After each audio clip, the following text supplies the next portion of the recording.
No, you know what? Stop. This monster is way too conflicting for me to speak about it how I normally do. No. If I'm gonna speak about this monster, I need to do it fully. So let's start from the beginning. Maybe if you see the full journey, my opinion will make more sense. So let's jump right into it.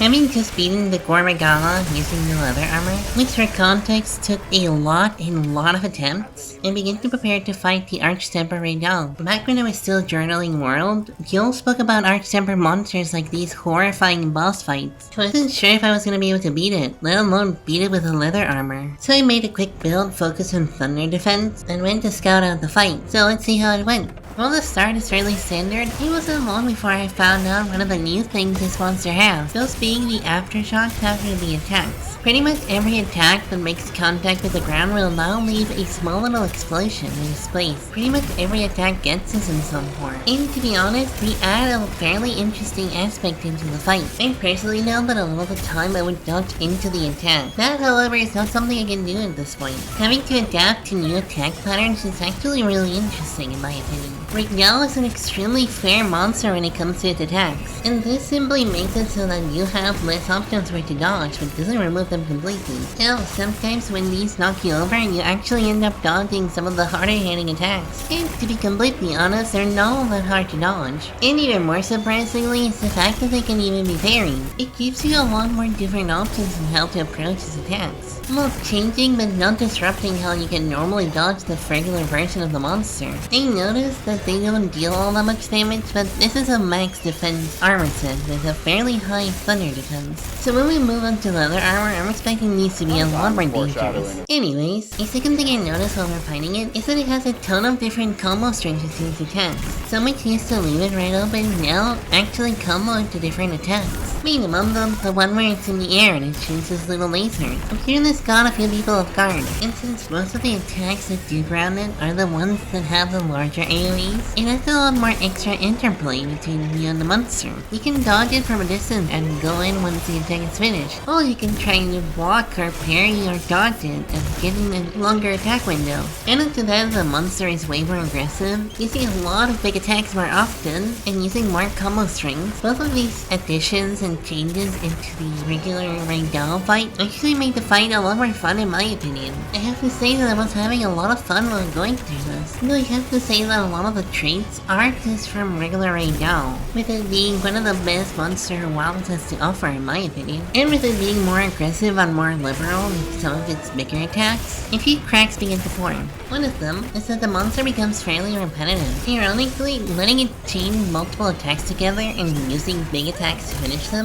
while making it more threatening, makes it so that all of them feel like the same. You can always rely that a certain attack will always be followed by another one, or that a specific attack will always be the one that makes it go down to the ground. And since the Arch-Tempered version doesn't have any new moves, only new effects at the end of the attacks, being the thunder strikes, it kind of feels like it just becomes normal after, especially if you're able to get in the circuit, since you can basically just skirt around the whole time and not really have too much of a struggle. Another thing I noticed is that, especially with all of its movements and attacks, it really doesn't actually move that much.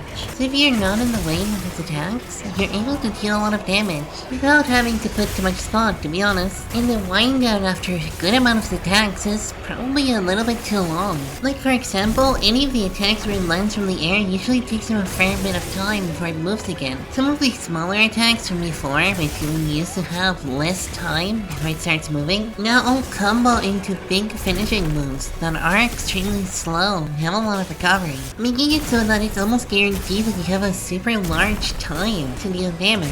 And with less diversity in their combos, it really, I don't know, makes it feel less interesting. But to be honest, that's really not the worst part. The worst part is when I interrupt myself to show on the chat, wait. Hi, hope you're enjoying the video. Honestly, this is a bit of a departure on the usual style videos I am more used to making, so feel free to leave some feedback down in the comment section. And while down there, feel free to drop a like if you enjoyed the video so far, or subscribe if you enjoyed this type of content. Our community grows a little bit day by day, so if you'd like to be part of the journey, feel free to come along. We'll be glad to have you aboard. Now, if you excuse me, I don't think I like being paused, so let you all get back to it. Okay, let's talk about the worst part of this fight, which ironically I'll need to start with a fair bit of praise. Let me explain. After it performs some of its bigger attacks, a monster will actually fall to the ground and leave its, exhaust vents open. These are weak spots, which if you focus right, stun it for you a little bit, making its head fall to the ground so it's easier to hit. This is personally a mechanic I really like. Most monsters that have this have very big attacks tied to them, so it rewards you for knowing where to dodge so that you can take full advantage of these. However, with Rey Dau, there are two problems that arise from this. The first, and more minor one, is that not only its massive attack leaves it open, but most lightning attacks. And even though Arch-Tempered Rey Dau has less of these openings, it still has a fair few number of them. And it probably wouldn't be as big of a deal if it wasn't for the second problem. You see, this little stun is on a cooldown. Once you pop it, you can focus strike him and stun him this way for a little bit. At most, you'll get 2 of these before it switches areas. However, even if he is on cooldown, he will still fall to the ground and do his little animation here. And spoilers, the duration isn't little. He's thus essentially wide open. And combined with the fact that it uses some of its big attacks way more frequently than the normal Rey Dau, it ends up feeling like an RPG fight where you're both taking turns attacking each other, especially compared to Gormagala, who I had just beaten earlier that day, which while was with the lower armor from high rank, it still doesn't make sense how much easier this felt compared to that. And while I still super enjoyed the fight, I have to admit that I felt a little bit disappointed once it ended, without me actually, struggling. Hell, the fight could have ended way earlier once again and it was looking weak. It was able to get back to its nest. However, the wake up tech and just being a little relentless led to it dying not soon after. At this point I felt odd. But I didn't have much time to dwell on it since the time for me to stream the fight with leather armor was fast approaching. And that would give it a better frame of reference compared to the Gormagala fight which I did with the leather armor as well. And I gotta say this was the hardest part of the entire making of the video, because he had to work with my VOD.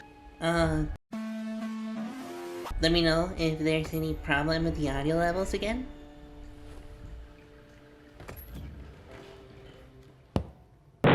These are the base of voice training. Let's just jump right into it. My first mistake is that I used a voucher for one of the meals that was happening in that moment, which does not include insurance, so we're going with the 1k less. And as I'm leaving, I noticed that the screen tears back. It takes me a little bit to fix, and by the time I'm back, the monster has already left its nest, which means that I won't be able to use one of the bigger damage skips in the fight. We are able to start off with a sneak attack though. Although it is here where I realized my biggest mistake. You'll have to find out later, since it does basically reframe the entire fight. Now that I'm using an armor that does not have high lightning resistance, or resistance at all, I am pleased to find that most lightning attacks can in fact one-shot me. My first attack getting hit would have been a KO if it wasn't for Divine Blessing proccing, and not long after I'm able to dodge one of its massive attacks and get it to fall down. On the attack that falls right after, however, I'm not as lucky and is fully able to one-shot me. The cat does come in clutch though. However, as I try to heal myself, I see that pretty much everything will kill me, so I try to stay topped off as long as I could. A habit Gormagala definitely drilled into me. From there, it's a lot of simple maneuvering, making sure to wait for the aftershocks to go off before going in for attacks, and for big attacks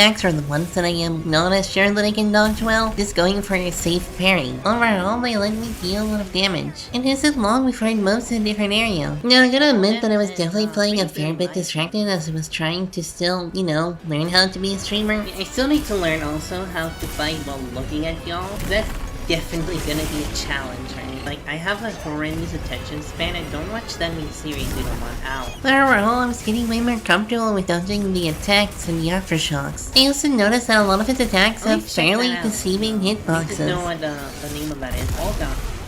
It isn't long before it opens up a weak spot. After more damage and more dodging, it eventually does catch me in another one of the beams, and I get the first KO of the hunt. And entirely apparent, once I get back, I go out exactly the same way, while using the exact same move. Learning lessons is definitely not my forte, it seems. Now in our last attempt, I used the axe mode way less, only doing one attack before morphing back. I was taking a fair bit of damage though. Thankfully the cat was helping me stay topped up the whole time. I ended up using the environmental traps in the next area to a mixed success, and then dodge another big attack.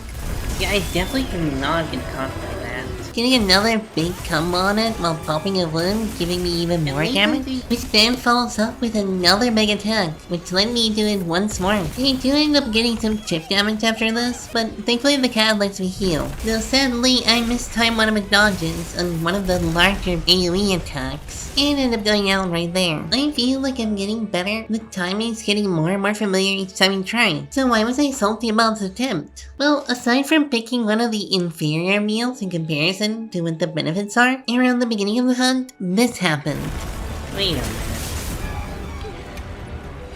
I forgot to refill my items. Oh no. I forgot to restock my items. I was expecting to be, punished for it. However, I wasn't. Most of the attacks either were complete one-shots or didn't do about half my health bar. The aftershocks mainly were doing like tickle damage compared to anything else, which wasn't what I was expecting. From there, I fully restock, eat the right meals, then head out to try again. It was a lot of the fight a lot more familiar in my mind, and this is how it went. I'll try to make sure that you were right in actually thinking I have this.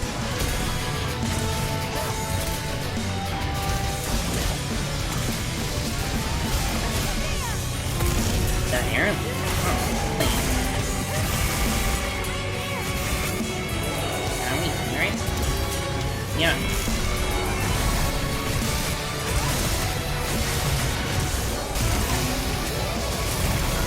Oh no.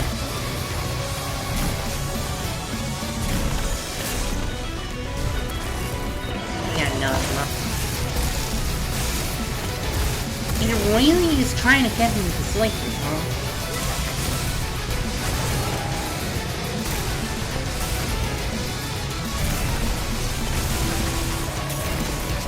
I might be put here. No. I hope this opens because I need sabotage back. There we go. No, delete.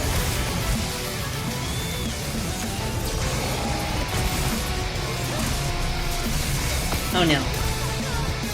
And again, what? Yeah. Just one left blue. No way. Oh, cat.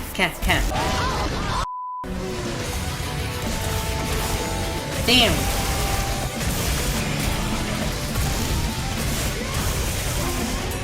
Damn.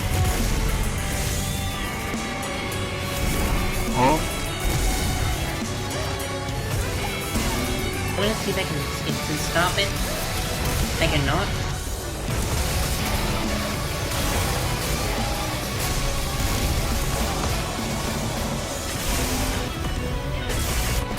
Trust me, I am. Blue, change. No, it went so far away. I don't like it.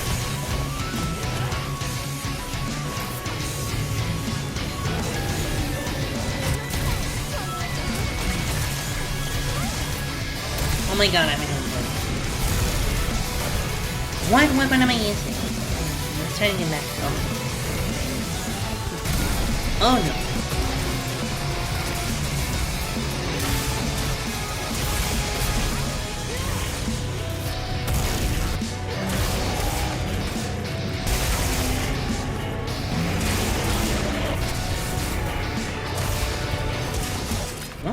Yep, I was definitely surprised. It didn't even get back to its nest. It felt so anticlimactic. Yeah, there were cards here and there. So it was definitely far from the horror stories I had heard from y'all of Arch-Tempered boss fights. A horror story I was hoping to be here speaking to you about it, but no, that's not the story I'm telling here. It really was a letdown for me. However, you probably have one question then. Given all my criticisms of this fight, why does it say in the title that I love it? Well, that comes actually from what happened directly right after during the stream. We all geared up in our leather armor, and we all went after the monster together, in different little groups. It is always extremely fun to get to play with all of you, but that's not the reason why I think think boss fight is a lot more favorable in my mind. No, having more people actually reintroduces one of the elements that the Arch-Tempered version of the fight lost when it went over. Having so many targets with so many large AoE attacks, it made it so that everyone was a little bit more bolder because not every attack was going to be aimed at them. Everyone was taking a lot more risky plays. Some people were even getting collateraled with some of their attacks. That unpredictability and the fact that not every attack was going to be at you ironically ended up making it a lot harder, a lot more dynamic and chaotic, a lot more fun.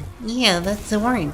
I'm sure for a lot of you this is a Kai's blue kind of thought, but I can definitely tell that even if most of these hunts went horribly and the one few wins we got were through capturing it, these were the most fun hunts of these monsters I had. And it was definitely thanks to all of you. And especially with so many new monsters being added with their difficulty being ramped up, I hope to get to experience this type of hunts with all of you way more. And if you would like to participate, feel free to hop over to our Discord, it'll be linked in the description. We have a squad in game as well, which again you can find in the Discord. We're still workshopping how to do it alongside our stream schedule, but you can have for sure that we'll definitely do more of these in the future. But yeah, that is what I still love this monster in this fight. That's pretty much all I have to say, so I hope you enjoyed the video. And I never thought that anything streams was gonna be this painful, which to be fair is completely my fault. I'm definitely still learning, but overall we're making massive strides. I'm super excited with all the stuff I have planned for the future. Either way, all the support you guys have shown these videos is really motivating to me. I hope this video was fun for y'all. But yeah, that's pretty much all I have to say. I hope to see you next time. Bye, see you later.